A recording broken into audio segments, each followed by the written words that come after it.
নমস্কার। আলোর পথে এই আধ্যাত্মিক ও দিব্য জীবনের চর্চায় সকলকে জানাই সাদর অভিনন্দন। আজ আমি শ্রীমতী লিলি বিশ্বাস উপস্থিত হয়েছি স্বামীজির বাণী ও রচনা থেকে পাঠ নিবেদন করব। পরোপকারে নিজেরই উপকার, স্বামীজি বলছেন। আমি প্রথমে ঠাকুরের ও স্বামীজির প্রণাম মন্ত্র দিয়ে শুরু করছি। ওং স্থাপকায় চ ধর্মস্য সর্বধর্মস্বরূপিণে অবতার বরিষ্ঠায় রামকৃষ্ণায় তে নমো নমঃ। স্বামীজির প্রণাম মন্ত্র।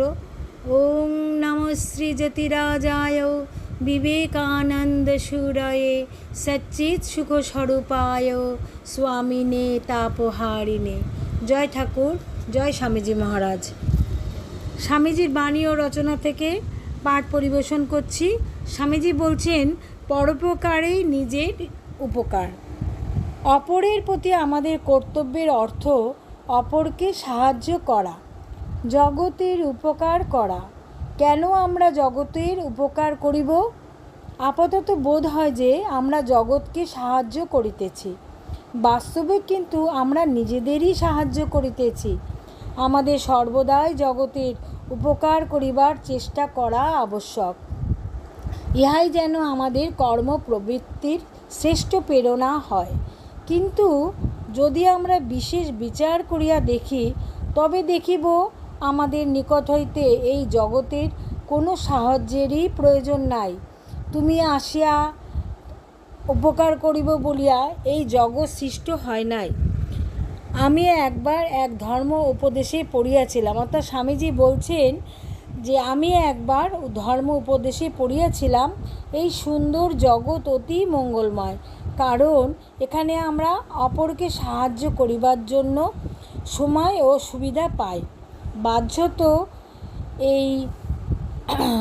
ইহা অতি সুন্দর ভাবও বটে, কিন্তু জগতে আমাদের সাহায্য প্রয়োজন, এইরূপ বলা কি ঈশ্বর নিন্দা নয়?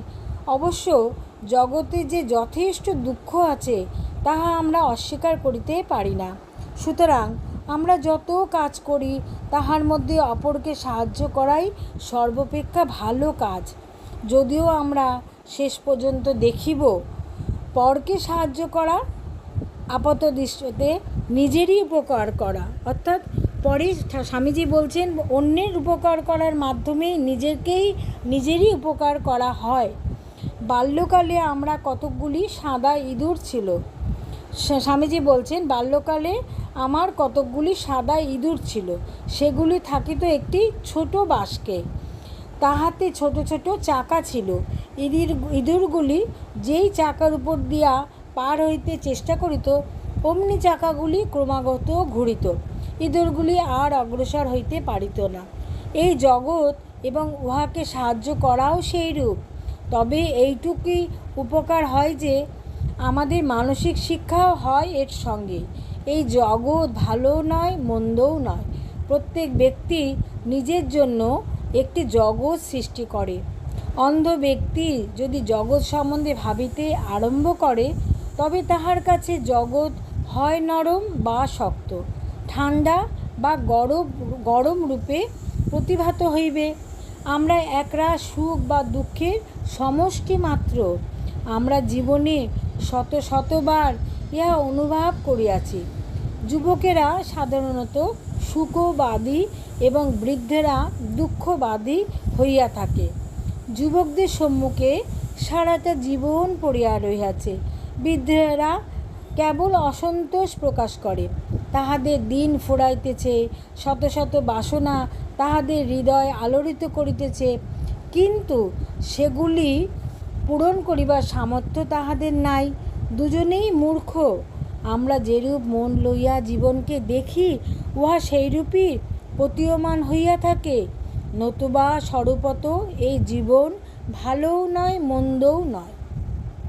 স্বরূপত অগ্নি জিনিসটিও ভালোও নয়, মন্দও নয়। যখন উহা আমাদিগকে সুখতপ্ত রাখে, তখন আমরা বলি অগ্নি সুন্দর। আবার যখন উহা আমাদের অঙ্গুলি দগ্ধ করে, তখন আমরা অগ্নির নিন্দা করিয়া থাকি। অগ্নি কিন্তু স্বরূপত ভালোও নয় মন্দও নয়। আমরা উহার যেমন ব্যবহার করি উহাও সেরূপ ভালো মন্দ ভাব জাগ্রত করে। জগৎ সম্বন্ধেও এইরূপ। জগৎ স্বয়ং সম্পন্ন, একথার অর্থ জগৎ নিজের সমুদয় প্রয়োজন পূরণ করিতে সম্পূর্ণভাবে সমর্থ। আমরা একেবারে নিশ্চিন্ত থাকিতে পারি যে আমাদের সাহায্য ছাড়াও জগৎ বেশ চলিয়া যাইবে। উহার উপকারের জন্য আমাদিগকে মাথা ঘামাইতে হইবে না, তথাপি আমাদিগকে পরোপকার করিতে হইবে। ইহাই আমাদের কর্মপ্রবৃত্তির সর্বোচ্চ প্রেরণা। কিন্তু আমাদের সর্বদাই জানা উচিত যে পরোপকার করা এক পরম সুযোগ ও সৌভাগ্য। উচ্চ মঞ্চের উপর দাঁড়াইয়া 5টি পয়সা লইয়া গরিবকে বলিও না, এই নে বেচারা, বরং তাহার প্রতি কৃতজ্ঞ হও। ওই গরিব লোকটি আছে বলিয়া তাহাকে সাহায্য করিয়া তুমি নিজের উপকার করিতে পারিতেছ। যে গ্রহণ করে সে ধন্য হয় না, যে দান করে সেই ধন্য হয়। তুমি যে তোমার দয়া ও করুণা শক্তি জগতে প্রয়োগ করিয়া নিজেকে পবিত্র ও সিদ্ধ করিতে সমর্থ হইতেছ, এজন্য তুমি কৃতজ্ঞ হও। সব ভালো কাজই আমাদিগকে পবিত্র ও সিদ্ধ করিতে সমর্থ হইতেছে। এজন্য আমরা এই জন্য আমাদের নিজেদের কৃতজ্ঞ থাকা উচিত। আমরা খুব বেশি কী করিতে পারি? একটা হাসপাতাল, রাস্তা বা দাতব্য আশ্রম নির্মাণ করিতে পারি। গরিব দুঃখীকে সাহায্য করিবার জন্য হয়তো আমরা 20-30 লক্ষ টাকা সংগ্রহ করিতে পারি।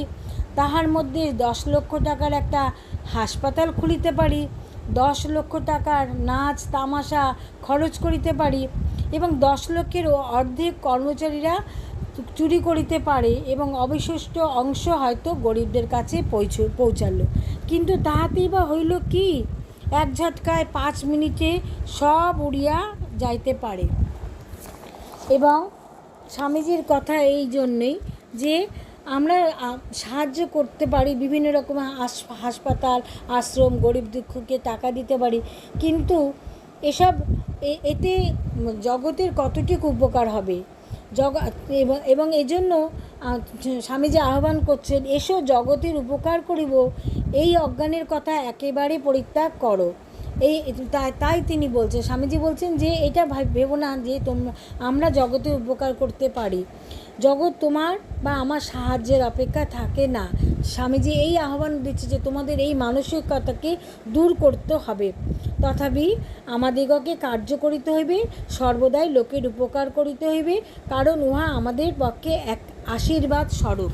স্বামীজি এই দৃষ্টান্ত আমাদের সম্মুখে রাখছেন, আমাদের সেই আদর্শ দেখাচ্ছেন যে মানুষের উপকার করাতে বা অন্যের উপকার করাতে সম্পূর্ণভাবে নিজের উপকার হয়, নিজের চরিত্র গঠন হয়, নিজের মানসিকতা উদার হয় এবং আমরা সংকীর্ণতা থেকে আমরা দূরে থাকতে পারবো। এইটি স্বামীজির বক্তব্য।